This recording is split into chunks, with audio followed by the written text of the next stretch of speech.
안녕하십니까, 김정경입니다. 교육 전문직 수업과 관련해서 우리가 좀 생각해 봐야 될 것이 상당히 많습니다. 근데 여기서는 이제 시간적 제한으로서 우리가 간단하게만 한 두 가지 살펴보려고 합니다.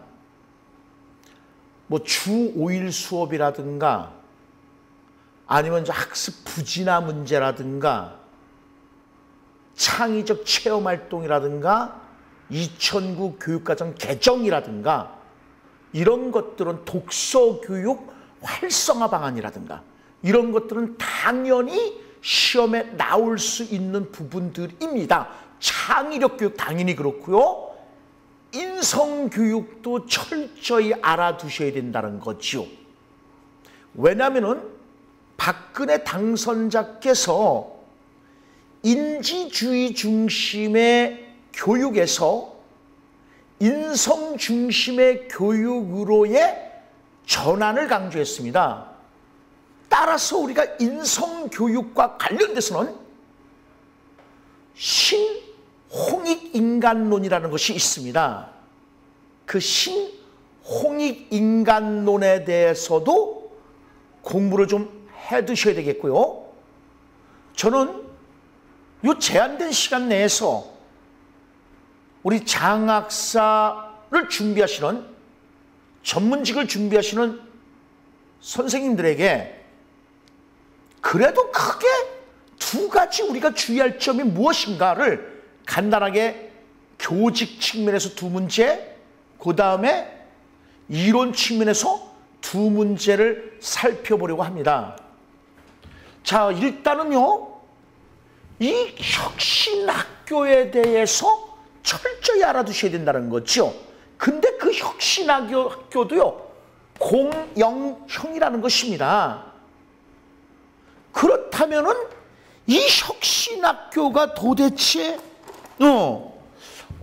무엇을 얘기하는 것이냐? 공교육 체제의 혁신을 하겠다는 거거든요. 다시 말해서 학교 제도를 다양화한다든가 아니면은 학교 운영에 자율화를 한다든가 또는 학교 책무성을 강화시키는 겁니다. 학교 책무성을 강화시켜서 결국 유도하고자 하는 것이 뭐냐면요, 교육의 질을 향상시키겠다는 겁니다. 교육의 질을 향상시키겠다. 교육의 질을 향상시켜서 개인적 측면과 국가적 측면에서 얻을 것이 뭐냐 이겁니다. 그래서 개인적 측면에서는 교육 만족도를 증가시킬 수 있는 것이고, 그 다음에 국가적인 측면에서는요, 경쟁력을 강화시킬 수 있다는 것입니다. 요게 혁신학교, 공영형 혁신학교, 다시 말해서 공교육 체제를 혁신하고자 하는 기본적인 모델입니다. 그래서 이 기본적인 모델은 머릿속에 넣어두시고 글을 이끌어 나가야 되는 것이고요. 그러면 이거와 관련해서 이론에서는 우리가 뭐가 있을 수 있느냐? 혁신학교와 관련해서는 칼슨의 봉사 조직을 생각해 볼 수가 있다는 것이죠. 이것에 대해서는 시험 문제가 안 나왔는데 우리가 생각해 볼 수 있는 것이 뭐냐면요. 자, 칼슨의 봉사 조직은 다음과 같습니다.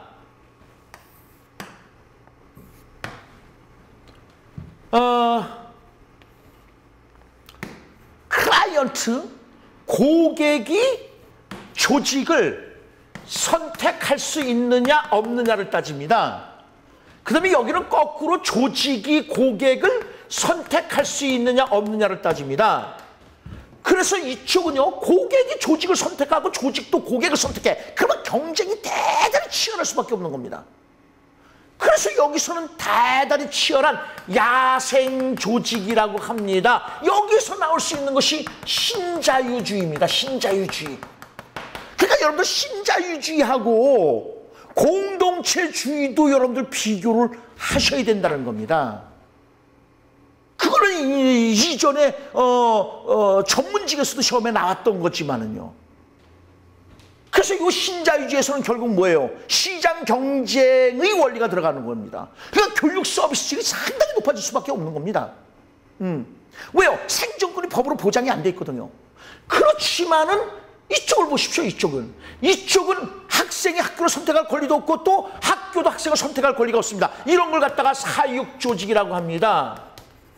다른 말로 온상조직이니 순치조직이라고 하는데 이거 국공립이 이거거든요. 국공립이요.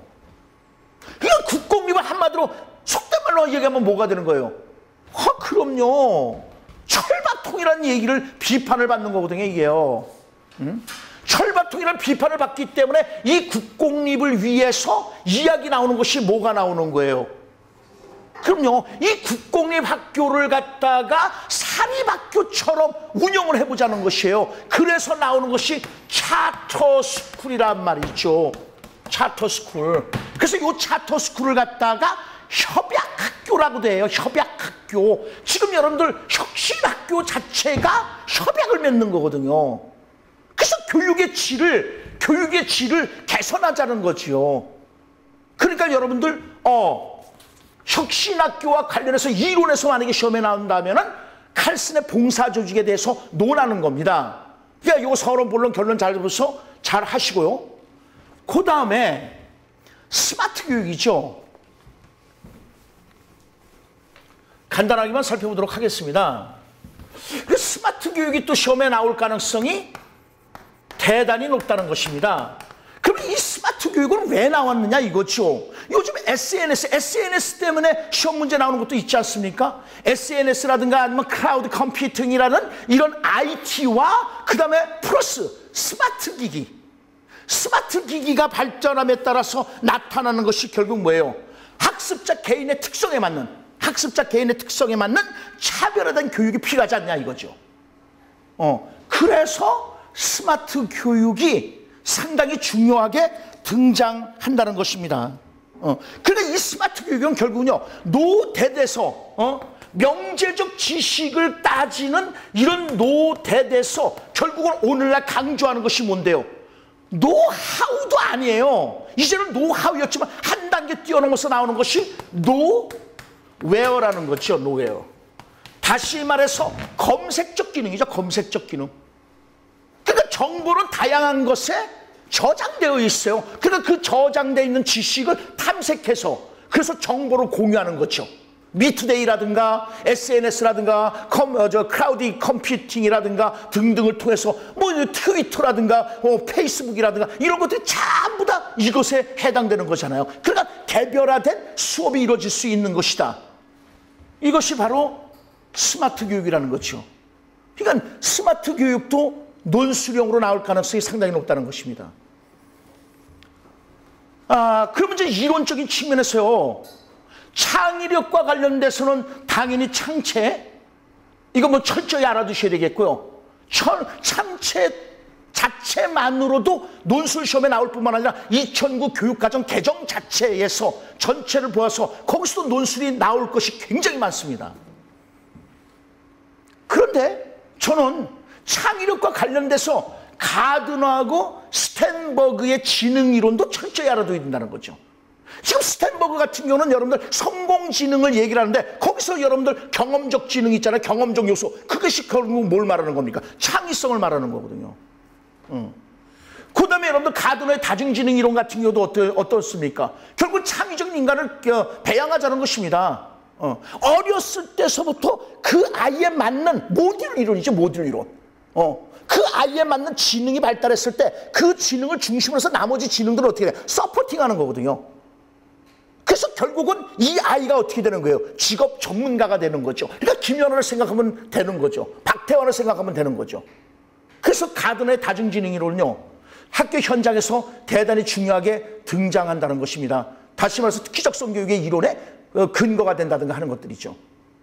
예, 그래서 좀 시간적 제한 때문에 대략 이 정도만 말씀을 드리고요. 본 수업 시간에 좀 더 자세히 설명을 드리도록 하겠습니다. 그러면 수고들 하셨고요. 시간 될 때 뵙도록 하겠습니다. 수고들 하셨습니다.